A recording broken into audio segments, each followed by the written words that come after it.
What's going on, everyone? Welcome to another episode of the Brave and Faithful podcast. I'm your host, Raiden Dionisio, and today I have a Marine. Once a Marine, always a Marine. He's also got his own business going on right now. He's got a single-family residential real estate investment firm. I have none other than Alex Van Breukelen. Did I pronounce that right, Alex? Yep, you got it right. Breukelen, like the bridge in the borough, man. How you doing this morning? I'm good, Alex. First off, thank you for taking the time and rescheduling. I know we were supposed to do this initially, but I appreciate you for taking the time, honestly. 100%, man.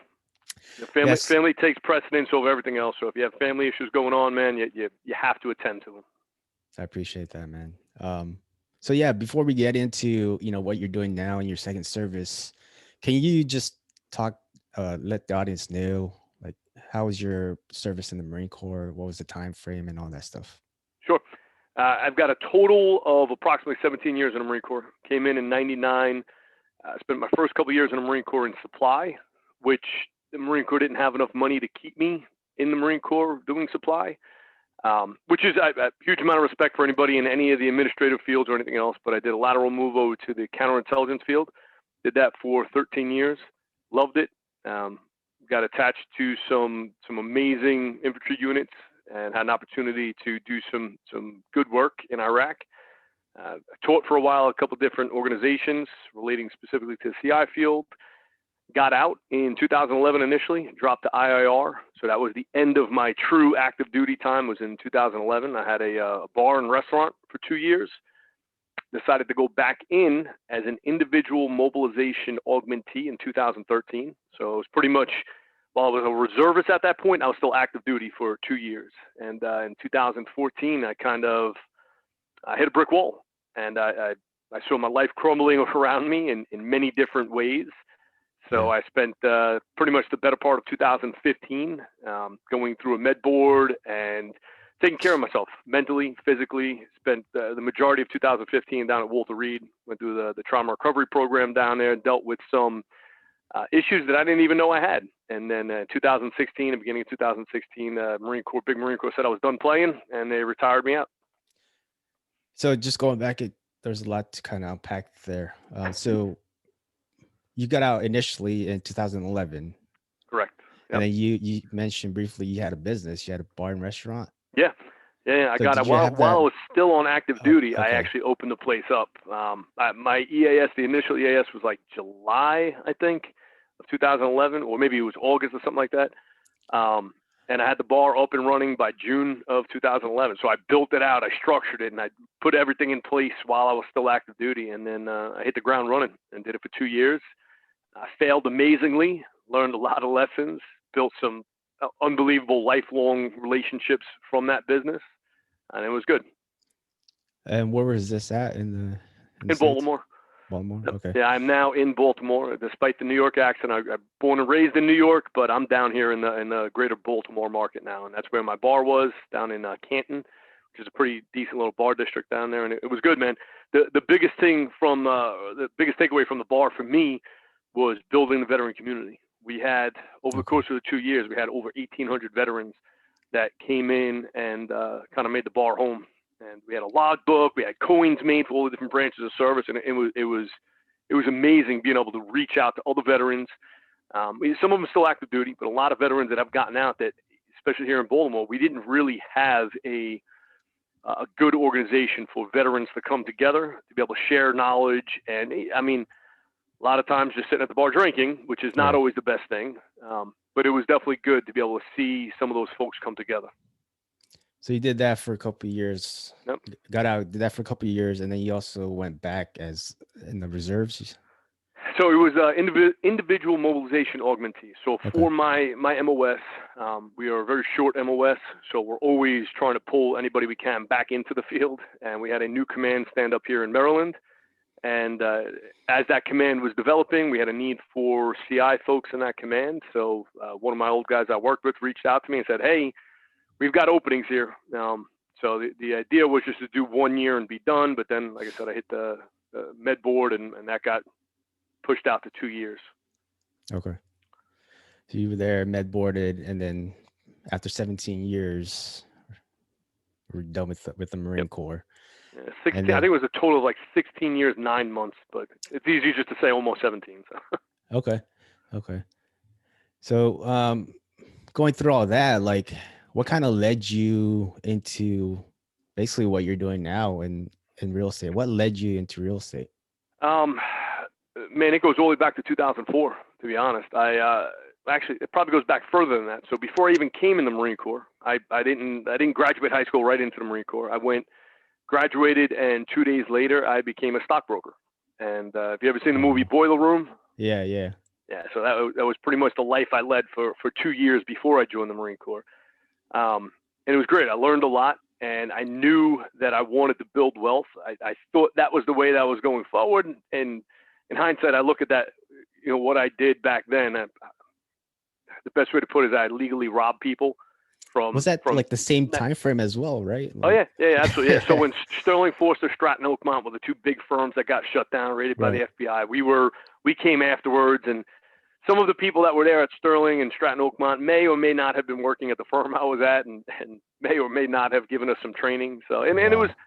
it was again a life lesson, and I could have tucked my tail between my legs after that and just said, oh my goodness, I can't do anything ever again. And I had a huge lawsuit against me from one of my clients. I lost them like $700,000 in '98, and I just you took it in stride, and I had to figure out a way forward. And part of that was due to my service. I was able to get that entire lawsuit removed, um, and I was able to just fight through it, man. And that's really that was just lessons that built and lessons that built. So I knew I still wanted to build wealth. Had Right. no idea how to do it. I knew that my paycheck in the Marine Corps was not going to do it. So I started reading books, early 2000s. Rich Dad, Poor Dad was one of the first books I read. I read some real estate investing books. And in 2004, while I was deployed, I put a contract on a house in Jacksonville, Jacksonville, North Carolina, out of Camp Lejeune. And I bought the property while I was deployed. I had my sister as the power of attorney, and that was the first property I bought. And I lived in it when I was back from deployment, and then I rented it out while I was gone. And that was, 2004. And then I got stationed up here in Maryland in 2007. I bought again, knowing that I wanted to get into real estate. I thought Baltimore was an amazing market, and this was, Right. the end of 2007. And I bought at the very, very top of the market. I bought Right. a crack house in East Baltimore, and I mean that sincerely. Like there was all sorts of nasty stuff in that house when we bought it, and fully rehabbed the property. And I saw the transition from what was literally just a blighted property with crackheads living in it to where it was my home, and I turned it into a home, and I became a integral part of that community there in that neighborhood in East Baltimore. And that really, I was able to see the impact that rehabbing that one property in one neighborhood was able to have on the entire community there. And I said, you know what? I want to do that. And I still had no idea how to do it. So we bought one more property in Baltimore. We did the same thing. And then kind of took a break for a while until I got retired out. And when I got retired out, man, I spent the first 6 months doing what a lot of folks do when they first get out. I came up with 1,000 different ideas. Right. Wrote the ideas down. I said, I'm going to do this. I'm going to do that. I really genuinely did not know exactly what I was going to do. So I opened up a business consulting company. I felt like that is something that everybody does. I'm going to become a consultant. Right. And then from that, in the middle of 2016, bought another rental property that was a full rehab. And I learned the rehab process again and went in there. And then at the end of 2016, when that property was finishing up, I said, well, why am I not doing this full time? So I dove in, head first at the beginning of 2017. I learned, consumed every bit of information I could, learned as much as I could. I found people that were doing what I'm doing now in my industry, reached out to them, build relationships with them. I paid for education, and I got out there and I just started doing it. And that's really where it's led me to now, where I'm building my business out and I'm scaling. So, you kind of you've been investing in real estate throughout your time while you were in the Marine Corps, from wherever the Marine Corps took you. But like you mentioned, you got out about 6 months. You were trying to figure out what you were trying to do during your transition. You said you opened up a business consulting firm, or Correct. Yep. um, So what kind of like led you that route instead of like, doing the real estate where you were had previous experience with that before? Well, so the business consulting company, that is my real estate company now. Oh, okay. And it really what it comes down to, man, is just taking action. I knew I needed to create an entity. I genuinely, I didn't even know what the business was going to do yet. So I created the business in February of 2016. I got it, the LLC set up, got my bank account set up, got my EIN set up. And that's why the name of my company right now, my legal entity name is Victor Bravo Business Consulting, which we're more of a real estate company than we are a business consulting company. But that's the name of the entity because that's what I created in 2016. And really what it comes down to is just taking action. You could sit there and you could plan and plot and you can get caught up in the details of making sure everything's perfect. And I say, I don't know exactly what I'm doing, but I know I need an entity. I know I need a business. So I created the business with very vague terms. And I got my EIN registered and I got the company set up and I got my bank accounts and I got everything rolling. And in that 6-month period, I literally went and I have a whole business plan that I laid out of what a business consulting company would look like. And then at the time, we also owned a laundromat. And Okay. one single, and I cannot take credit for that. That was my wife, her mother, and her sister that had taken money from when her father passed away, and they opened a laundromat 10 years ago, 12 years ago. And it was the three of them, and that was their baby. And my idea was, okay, well, let's take this thing and let's blow it up. And I built an entire expansion plan of how we were going to acquire all the laundromats, and I did all of this, and I put that to the side. I have no desire to do that. And it took me that 6 months to realize, and I went through several other ideas at the same time, a car wash idea where I started building out the business plan for that. And okay, what do I need to do for this? And yeah, and I landed on what I was passionate about. And I sat down, I looked at what I really wanted to do. And a big part of that was building my wealth. And to Okay. me, real estate was the way to go and still is. So you mentioned earlier as well that your MOS in the Marines, the background was supply.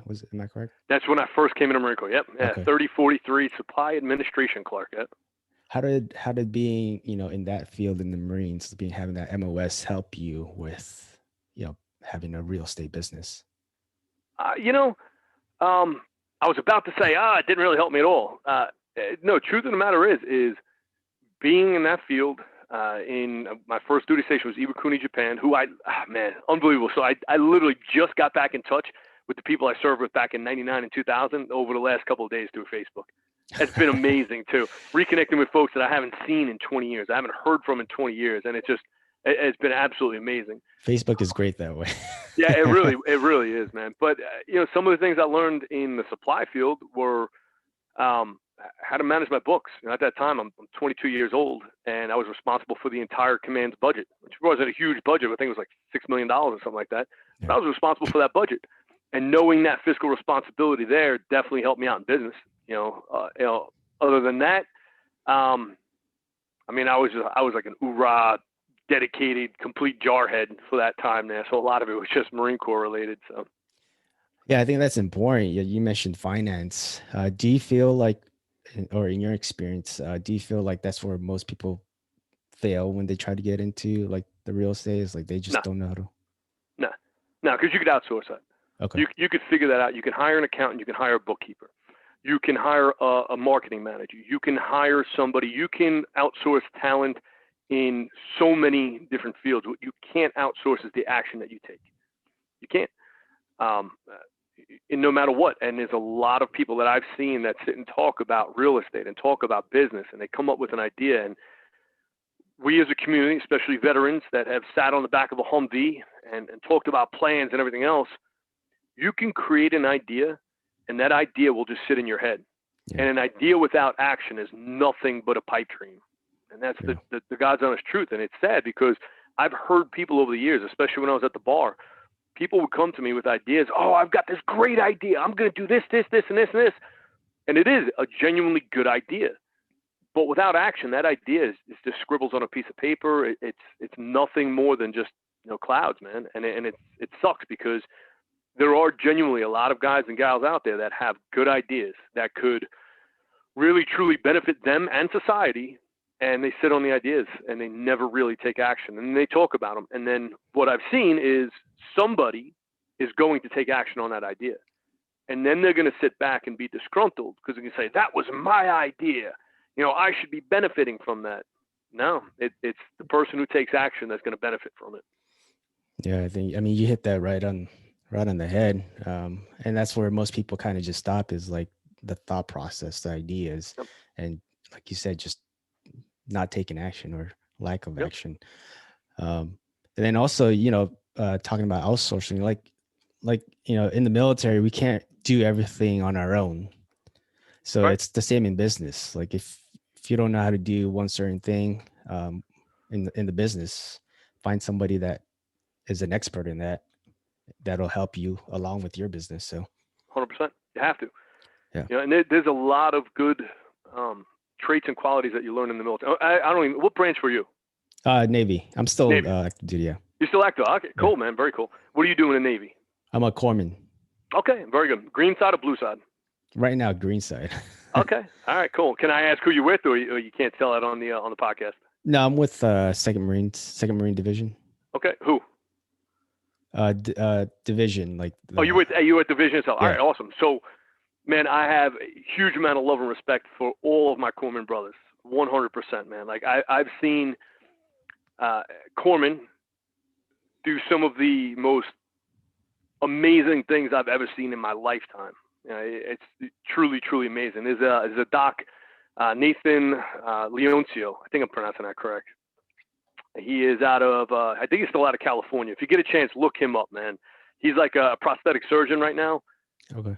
I don't even know the guy, man. Like I never met him, other than like me being there when he got hit with an IED. And what I watched that man do was miraculous, to say the least. He literally, as he's laying on the floor, and he's got 4 or 5 Marines standing over him, lost in the sauce. They didn't even know what the frick to do. He's sitting there telling one of the young Marines how to administer the tourniquet, how to get that tourniquet on his leg properly, and how to take care of him.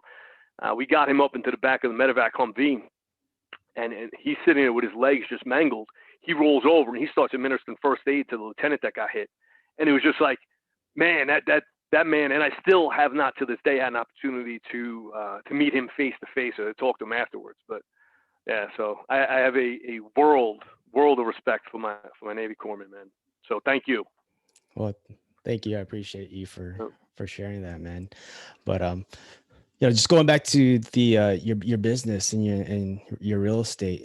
Since you got out and started this in, you said 2016, what's kind of been the worst experience you've had, and how were you able to overcome that time? The worst experience in this business? Yeah.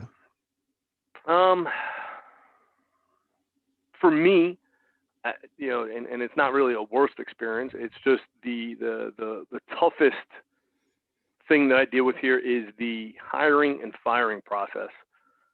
I know that sounds petty, but it is very difficult for me because I like hiring people based on the relationship I have with them and if I think they're a good person. And I'm getting to a point now where I have a consulting company that I'm working with that's going to be doing a full evaluation on any new employees coming on, because it can't be based on how I feel about a person. It has to be based on their knowledge, skills, and abilities, and on what they're going to be able to bring to the table.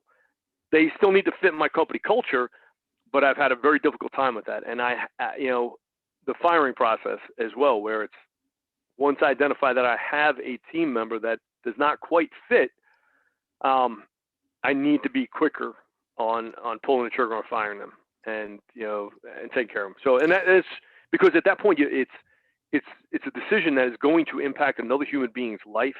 Right. And you have to be very, very cautious and careful on how you're doing it. And I'm not always the most calm person, and I have a very difficult time getting through that process. So for me, and that's just on my side, I find that to be one of the more difficult things, dealing with the human resources part of it. And even when I had my bar, it was the same way. Like I absolutely sucked at picking people to hire. So you do that yourself? I am right now. Yeah, I've got a consultant that I'm working with now that's going to be working through the screening process to administer a couple of exams, make sure they match our criteria, make sure they match take a couple of behavioral tests to make sure that their skill set and I don't mean the actual skill set, but their personality traits match up with what my personality traits are going to be. So, but outside of that, though, like, man, bad things happen. Right. I can't sit here and say, oh, this was such a horrible experience. Man, life throws horrible experiences at you, especially in the military, and that's maybe why I don't let some of the real negative stuff hold me down. Because, I mean, you look at the military. Not to toot my own horn, man, but I've been to hell and back, and I've seen some of the most horrendous crap in the world, and I have to learn from it. You have to learn from it, and even outside of the military, I've dealt with a lot of stuff in my life, and you have to learn from it. You have to allow it to make you grow. Otherwise, it can hold you back, and that's like PTSD. That's why I got medically retired. Whereas the PTSD, a TBI, and a bunch of other crap that goes with it.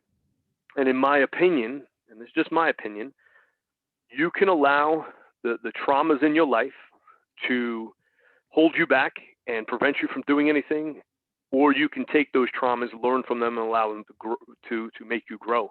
And it's the same thing in business. This past week, man, this past week alone, I know a lot of people would have just shut down and be like, oh, I'm done with this.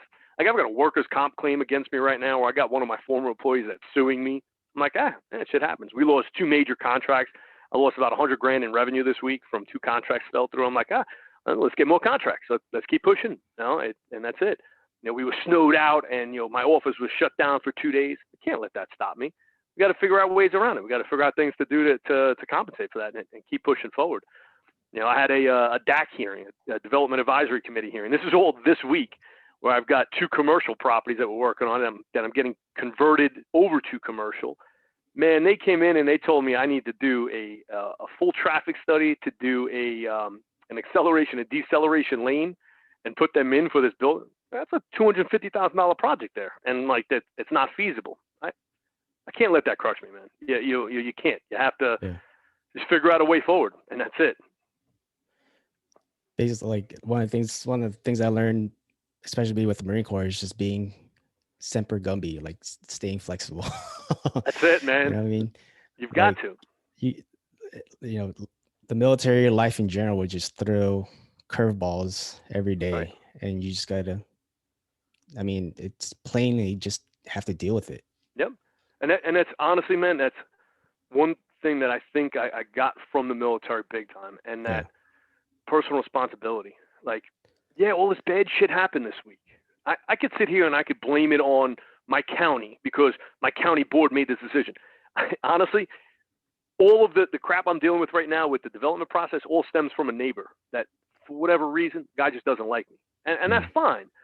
And I'm not blaming him. I could sit here and point fingers at him all day long. I'm like, oh, you caused all this. For what?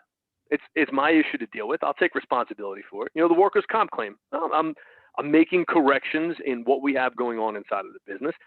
I don't hold it against the kid that's suing me. I don't have to like him. I don't have to respect him. But I'm not going to put blame on him. It's my company. It's my future. And if I allow him to control the future, even if he wins the thing, okay, so be it. I'll make the appropriate changes and I'll move forward and I'll take personal responsibility for it. And that's when you're in whether it be in the military or once you get out, you have to take responsibility for your own actions and the actions of those that you're immediately responsible for. And that includes your family as well. And it's just, I have a 10-year-old and a 6-year-old, and man, I'm not looking forward to that first time that I get a call from the school's office telling my 10-year-old daughter or whatever hit somebody, because that's on me. I'm not going to, I have to take responsibility for that, period. They're my kids. Yeah, I think that's a great point. I think people just, we all do. We all need that personal accountability and responsibility, especially nowadays with everything that's going on. So for those of you guys just joining in, talking to Alex Van Breukelen, Marine, real estate business. So Alex, what's been the most rewarding so far that you've had in your real estate business? So I don't think I'm there yet. I know that sounds stupid, but I don't think I have been able to trump yet in the real estate business what I had when I had my bar. And the reason I say that is when I had the bar, we had a great network of veterans. And having folks coming there on a regular basis, um, just to share their stories, to sit and talk, to build relationships, to reconnect with other veterans. We had a local nonprofit that was kind of founded and built in the bar, and it's still completely operating today, and they're an amazing organization. It's called the Sixth Branch. They do phenomenal things here in Baltimore City. Great organization.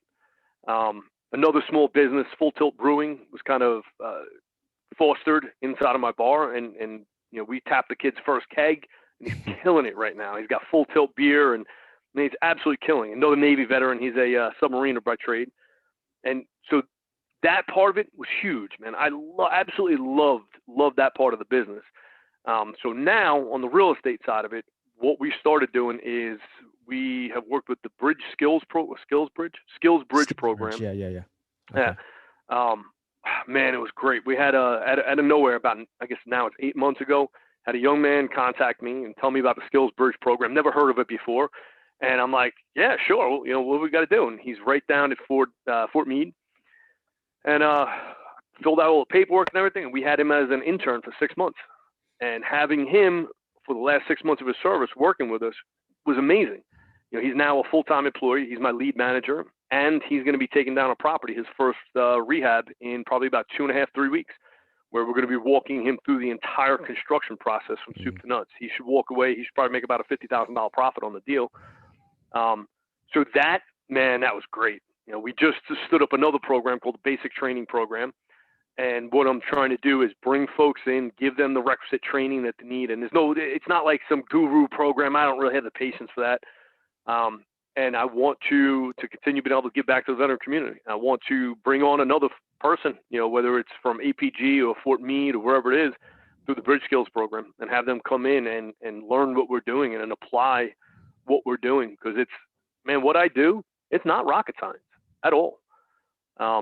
It takes a lot of dedication and it takes a lot of time, but it's not rocket science. And in my opinion, it has 100% changed the trajectory of my life. And hopefully it's changed the trajectory of my team's lives as well. So, yeah, that's a great point. That's a great program that you just mentioned, the DoD Skills Bridge program. And to be honest, I don't think in the Navy we promote it as much as they do in the Marine Corps, where I first heard about it. So that's a great point there for anybody that's transitioning or in that in that time frame of getting out and going back to the civilian world.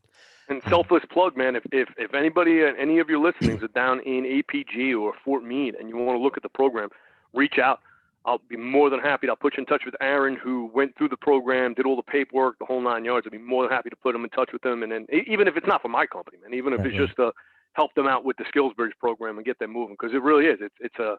That's a great opportunity. That 6-month transition period. It's a critical time where they're getting used to being in a civilian environment as well.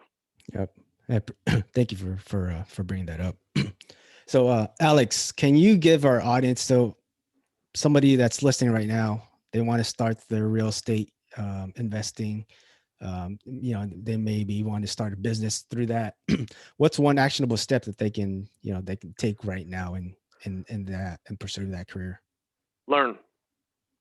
That's the biggest thing, man, is learn, educate yourself, because you can do that at any point in time.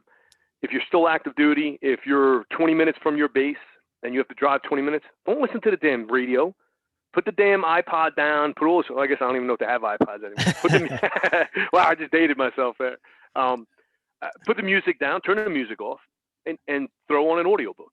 If any of your listeners, if they do not have a subscription to Audible, which is $14.95 a month, like you're a fool, in my opinion. And it's, even if it's only 20 minutes or a half hour a day, that's 20 minutes or a half hour of knowledge that is geared towards something they want to do, and it's absolutely critical. When you get home at night, stop throwing the damn TV on and watching freaking Game of Thrones. Stop playing. You put your PS5 or PS4 away, and put your video games away and start learning, educating yourself on what it is that you want to do, because the real estate investing field is huge. There's so many different areas. Right. I picked a niche. My niche is single family residential real estate investing, period. I don't do commercial properties. I own a couple of commercial properties, but that's not my focus. I don't do multifamilies. I don't do storage units. I focused on building my brand and building my company around a very specific segment of the market. And I had to decide what that was.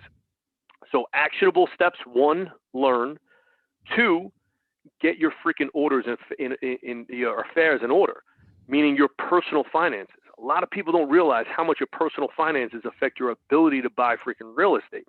There's a lot of gurus that are out there. Oh, you can make millions in real estate with none of your own money and none of your own time. That's bullshit.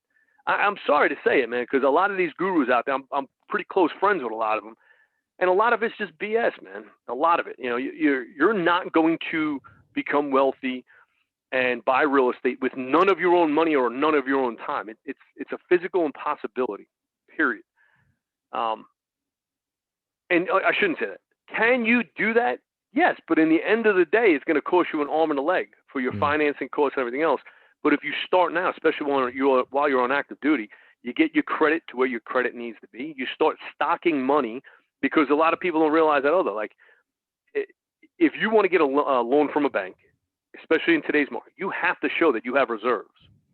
Period. Right. If you don't have reserves, you're not getting any kind of bank financing. Even a hard money lender.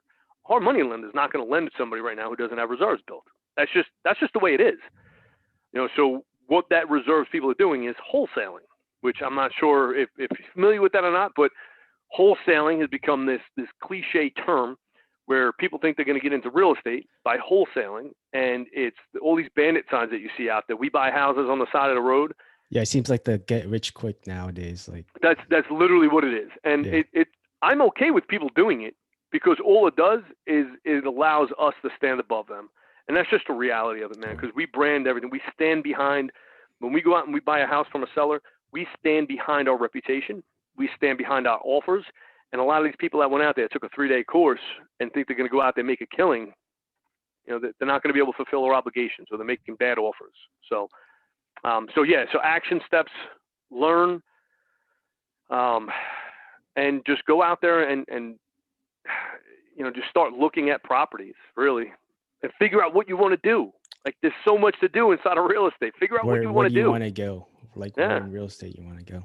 Yeah, that's a great first step. I mean, like going back to your point, I can't remember the last time I turned on the radio. Like, all I listen to is, like you said, Audible, or if there's a podcast in the field where I want to be in. That's pretty much all I. That's it. Listen and to, you're setting yourself ahead of your peers that are out there going home and playing PS4. And it's not. Listen, I have no hatred towards anybody that's what they want to do. That's perfectly fine. If somebody wants to leave service and get out and get a 9-to-5 job as doing whatever they're doing, and come home and play video games and sit on their couch, and that's all they want to do, that's perfectly fine. That's their desire to do that. I don't knock anybody for it.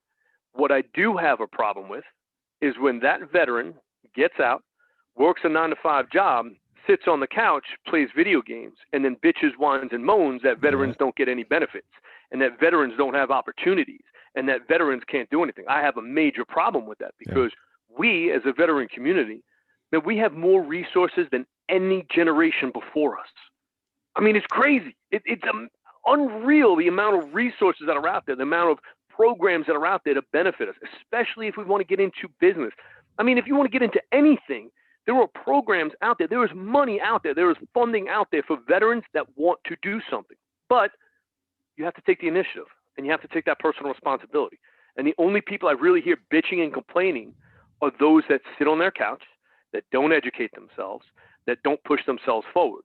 And what I would like to do is be able to take those people, give them that opportunity to say, hey, there are plenty of things you can do out there. All right. And if you decide not to do them, sit on your couch and shut the fuck up. Excuse my French, but that's really the way I feel, because I feel like those folks are the ones that get the publicity more than you do.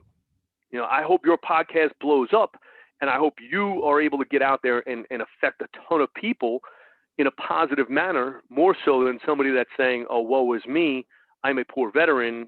I was never trained properly on how to do anything, and I can't do anything right now because I don't think that's the truth. Yeah, that's a great point. Like if when it all comes down to it, if you want more out of life, whether you're veteran, civilian, it doesn't really matter. Like you can't just continue to sit on the sidelines, right? Like one of my favorite quotes is from President Roosevelt with the man in the arena, right? Yeah. Um, I mean, I don't know the I've whole, got it I've got it hanging in my office, man. yeah, I don't know It's the whole literally right exact in my thing, office but when you first walk in the door of my office. It's sitting right there because it's 100% true.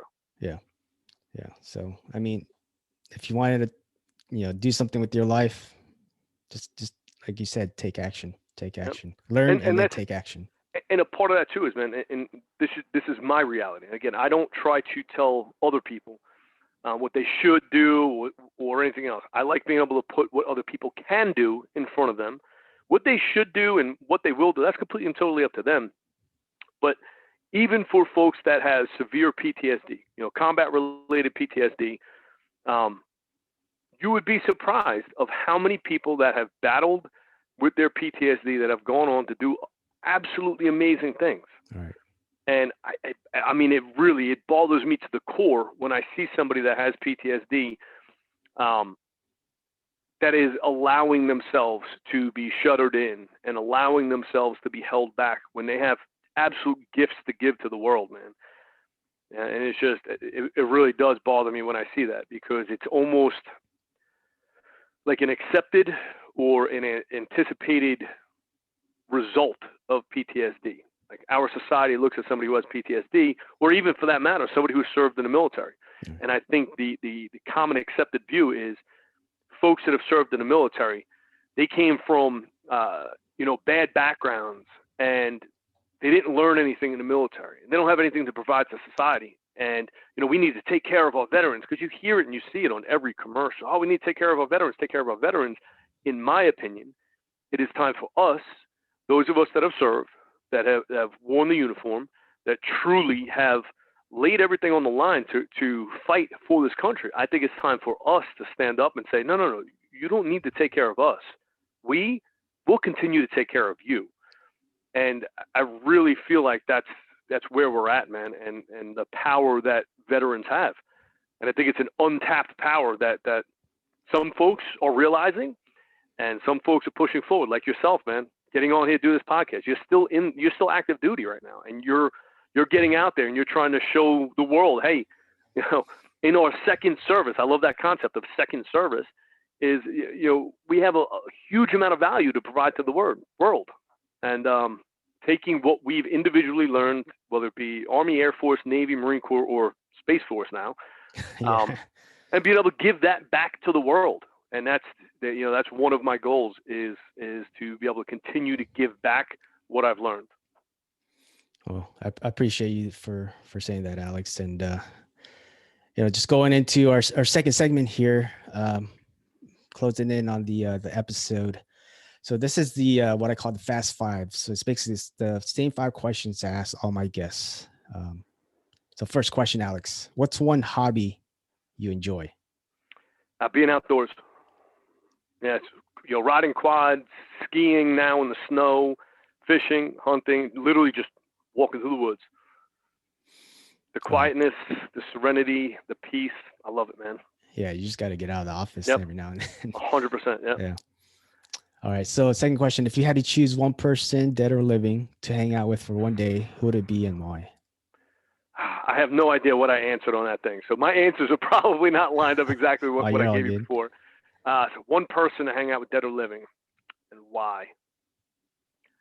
I probably said, and I would still say my dad. Yeah. Yeah. I think, and the reason being is that, like, I live my life with no regrets at all, and being able to sit down, to be able to, like, hey, I made it. Just to let him know. Yeah, I think that would be it. Appreciate you for sharing that, man. So next question, recommend a book for our audience to read. Legacy Journey, Dave Ramsey. So that was when it comes to Audible. So in 2015, I got to go back and find her name. One of my first therapists, young little Latina woman. She was freaking awesome. She recommended I read Legacy Journey because her and I started talking about wealth and everything else. And man, that book opened up my eyes to a lot of things. And I don't agree with a lot of Dave Ramsey's principles on money, but the legacy journey itself really, I thought, resonated with me, and I think would resonate with a lot of other people, because it's about the legacy you build for yourself through life and why you're here in order to provide that value back to humanity, man. And I think that was a really, really good book. So that's where I started my journey when it comes to consuming information over the last 6 years. So that would be what I would recommend. Would you say it's more of like a personal development book, or? Yeah, it's got something to do with finances, but it's more of a spiritual journey book, I would say, Okay. mixed with wealth, because Okay. it breaks down a lot of stigma about wealth. And wealthy are always looked down upon in all of our society, especially right now. The wealthy are looked down upon. Oh, they're scoundrels. They had to do something illegal to get their money and all this other stuff. And it really goes back to religion. I mean, it goes back to the Torah, and it goes back to the Bible, of some of the religious concepts of wealth. And he breaks down some of those stereotypes of being wealthy is good. It is okay to be wealthy. Should be a goal for everybody, is to be able to build wealth, Right. so that you can impact the world around you. And it's the one thing the biggest thing I found in the book was, and I'm not a very religious person, so I might butcher this a little bit. So if anybody hears this, don't beat me up because I get it wrong. So in the Jewish religion, on Sabbath, you take a glass of wine, an empty glass, and you fill it up with wine until it overflows. And it symbolizes what you have inside of that glass and what you can give back to the world when it overflows. And his concept is, you have to know what the size of your cup is. And you have to regulate that. And there's times in your life where you are going to have a huge cup where you need to focus on yourself, and you need to pour all of that energy into yourself. And then there's other times where if your cup is too small, you're not focused on yourself enough, and you're giving too much back. And having that fine balance. And for me, that was a big deal, because, at the bar, some of the other stuff I was doing, I wasn't focusing on myself.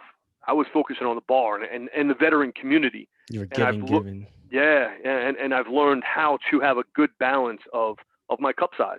And then it's okay to not give back if you're building your cup up to where your cup is larger and you can give back more. And that's really where I'm at now. So Legacy Journey, Dave Ramsey. That's a great analogy. And I got to get that book, Legacy Journey. Yeah, it was good. So next question, what's your favorite quote and why? For what shall it profit a man if he shall gain the whole world and lose his own soul? So in 1998, I'm not going to go into the depth of the story. As a stockbroker, I left in like July of 98. So I had a 6-month period before I left, when I left that firm, until I went to basic training.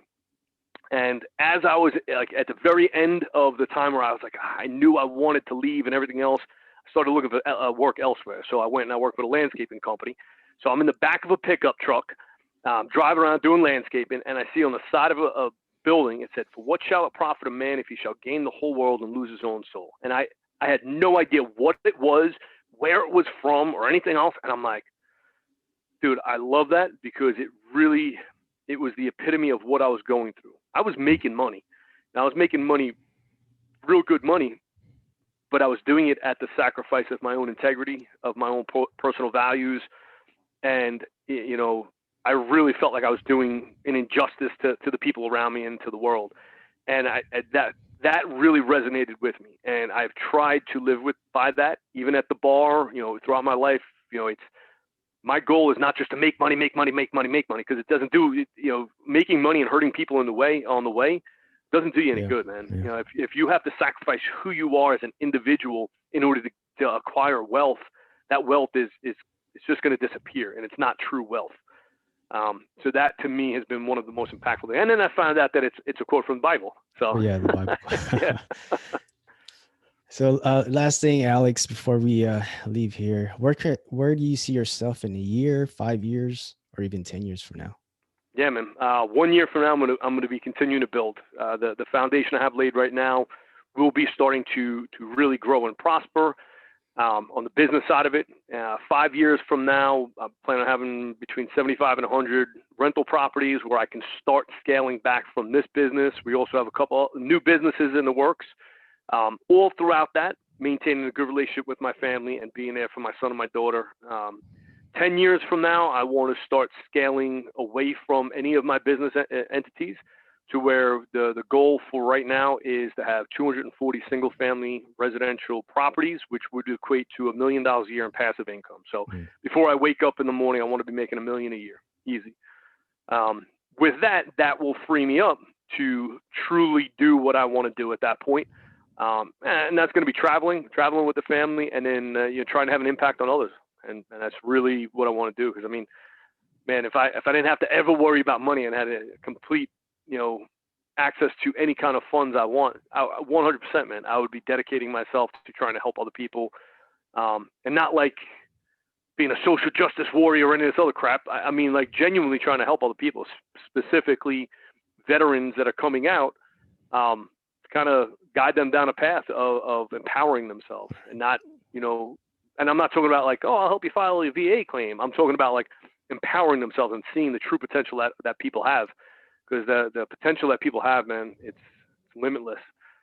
It really is. And when you dedicate time and energy and effort and your resources into building yourself, sky's the limit. So 10 years from now, that's where I plan on being. And I'll make a public proclamation as well. So I'll even go 20 years out. So I'm 42 years old right now. So at 62 years old, okay, if we have not by that point, so 20 years, if we have not by that point had term limits instituted on our Senate and the House, I am going to run for public office specifically to go and try to get term limits instituted in 20 years from now. So I'm hoping, I really don't want to go that route. I hate politicians, but like legitimately, I think it's that important that I'm hoping that gets done over the next 20 years. I really do. I hope that something changes with that. I think that's a major problem in our society, in my opinion, is that we have no term limits. Yeah. And I genuinely, in 20 years from now, at 62 years old, if that is not done, I want to be financially independent enough where I can just shake my head and say, all right, I'm going to do this. Yeah. All right. So you heard it here first on the podcast. In 20 years, if there's no term limits, Alex. So please, somebody go out there and do this before then, please.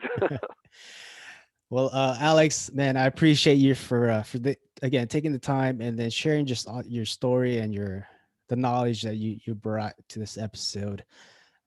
Thank you, and I hope someone out there has benefited from it. And well, I know someone will be benefiting from this episode. So, one last thing, where can our audience stay in touch with you? Where can they support you? So I suck at social media. So I'm on Facebook at my full name, Alex Van Breukelen, on Facebook. I'm on, I don't know, all my accounts are all geared around the business. It's all at Victor Bravo REI, all the business accounts. Okay. And then TikTok, I'm a Gunny VB on TikTok. TikTok, okay. Yeah, TikTok. And then and that's it, man. My company is Victor Bravo. And if you go to victorbravo.com, that's my main website. All my contact information is on there. If anybody that's listening wants to get involved in real estate, want to learn about real estate, like I'm 100% transparent. I'm not gonna jump on the phone with every person like, oh, let me take 2 hours out of my day, but I will happily push you in the right direction. Throw some resources your way on what to look at, some different podcasts to listen to, real estate specific, or different groups to go join to gain that knowledge, to gain the understanding. Okay, that's it. All right, guys. So just make sure you guys support Alex at the Facebook, Instagram, and TikTok as well. Facebook and Instagram, Victor Bravo REI, and at TikTok at Gunny VB. Again, Alex, I appreciate you for taking the time, and talk to you soon, brother. It was my pleasure, my honor, man. I wish you all the best. If I can ever do anything to support you or help you out in any way as well, please don't hesitate to reach out, man. Awesome, man. Take care. Take it easy, bud.